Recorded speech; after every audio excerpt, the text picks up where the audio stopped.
Hey, what's going on, you guys? It's Deals here, and today I'm going to be going over 8 tips in 8 minutes to make you better at Rainbow Six Siege. Let's get right into it.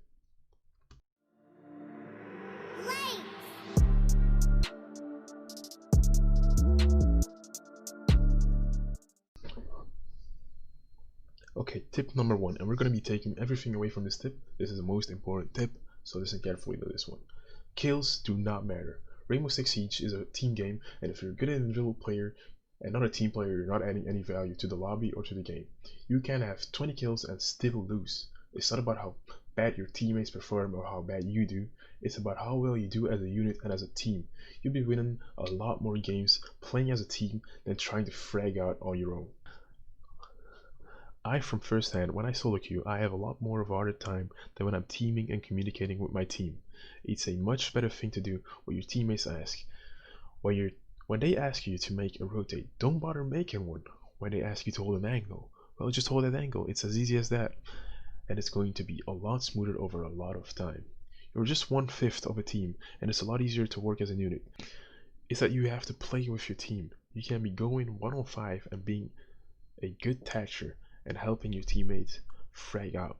So play with your team, get them that victory, and they'll do the same for you. So the second tip is, you have to play the game a lot. I know the Siege's current state, and that may seem very hard because I know the cheaters on PC, the closet cheaters, the bullying, and everything like that. But to be honest with you guys, if you want to get better as soon as possible, you have to put a lot of time in, and something that will always work is playing T-Hunt.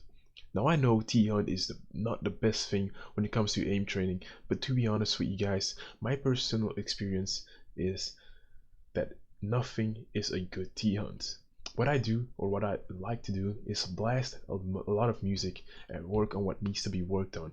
I work on quick leaning, checking corners without exposing your entire body, and all of that stuff, playing T-Hunt.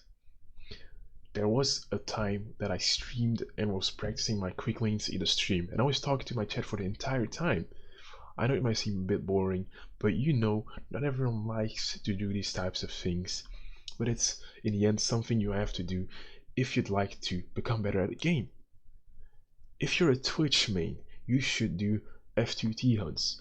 If you're someone looking to join a team on Siege and think Thatcher or Turnrat is the fastest way to get into that team, well, hop into T-Hunt and master those ops. Again, there is no shortcut to success.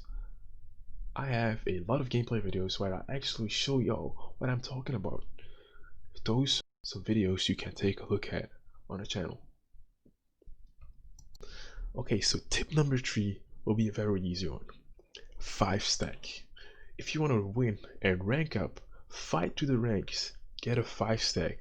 Solo queuing puts you in such a lot of disadvantages. Even today, I played with 3 people, me and 2 friends, and every single game we have some bad teammates, and this is similar to the team type of mentality. You have to 5 stack in order to win. You need everyone to play the role, know the role, and be good at the role they're playing at the very minimum. And it's very hard to do that if you're not 5 stacking. 5 stacking will give you a lot of communication, a lot more energy, and a lot more trust into those people. So just know it's a lot harder to rank up if you're trio queuing, duo queuing, or solo queuing. So 5 stacking is definitely the way to go. Tip number 4, droning.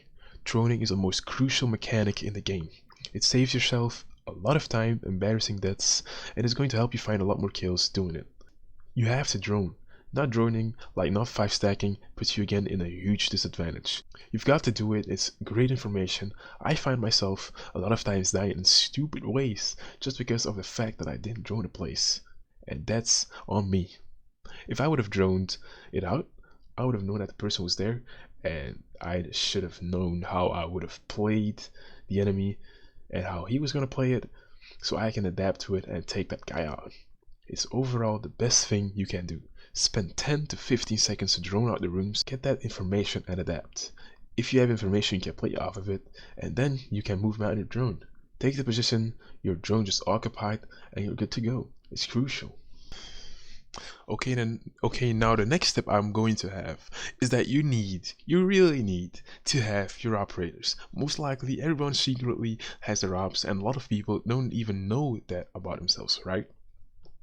So over at the R6 tab, for an example, which is a website, you can look yourself up and find out more about your stats. Again, r6tab.com. You can in there type in your Uplay and find in all the stats of the operators you've played. You find out more about your KD, win-loss ratio, and then filter the operators you win the most games with and have also the best KD with. So at the time of making this video, my best ops are currently IQ and Gridlock. There is something about me when I play those ops, especially IQ, which makes me good at the game. My KDs with both of them are like insane. For an example, with IQ, I have like a 1.5 KD, and with Gridlock, I have a 1.93, which is insane. So yeah, those are some things I would have never known if I didn't track them. So definitely do give it a shot, guys. Get to know yourself better on the game. Well, damn, number 6 already? Well, this is going to be building up your habits. You need to start building habits like hopping into your game and easily warming up by launching some T-hunts and warming up. It is very underrated and I highly recommend it to you guys, like really. Start warming up at certain times of the day when it suits you the best and before you get on.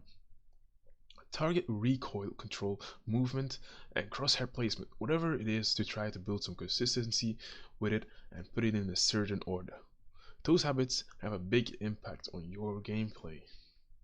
Number 7 is going to be map knowledge. Map knowledge is essentially your guide around all of the maps and is what is going to pick and form your gameplay. It helps so much that when you know your way around the map in a certain way, you're going to escalate some techniques to, for example, rotate on the enemies and some other things. You need to learn this as early on and as confidentially as you can. Each room in a map has a name which is listed in the bottom right corner of your screen. Try your best to get to know those rooms so you can help yourself finding places and help your teammates frag out enemies. Okay, so tip number 8 is going to be set up to win.